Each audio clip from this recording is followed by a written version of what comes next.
ای تو، این ویدیو الکی به تو نمایش داده نشده. شاید قرار یک چیز جدید یاد بگیری. من امروز اینجام تا بهت بگم بعد از گذشت یک هفته که تمام رازهای موفقیت رو بررسی کردم به چه نتیجه رسیدم. شاید به دردت خورد. یک عزیزی نوشته بود هر چی تو ذهنت تصور کنی بهش میرسی. لعنتی، من کل روزو جلوی یک پیتزا فروشی داشتم به یه پیتزا فکر میکردم.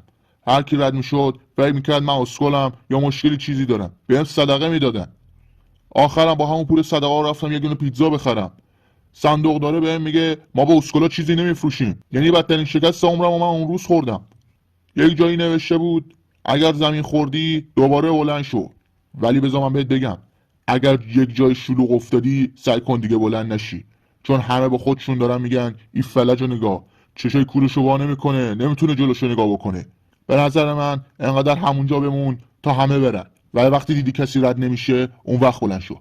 باور کن دردش خیلی کمتره. یکی دیگه نوشته بود باید روی داشته‌هاتون سرمایه گذاری کنید. من فعلا دارم روی اعضای بدنم سرمایه گذاری میکنم چون چیز دیگه ای ندارم. شاید بگید چطوری؟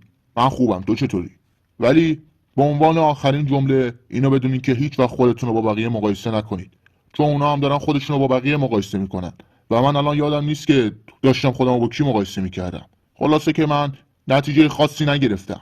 تو هم اگر مثل منی بهم بگو که بدونم تنها نیستم، و اگر تو هم تجربه‌ای مثل من داشتی بگو که بقیه تستش نکنن و وقتشون الکی هدر بره.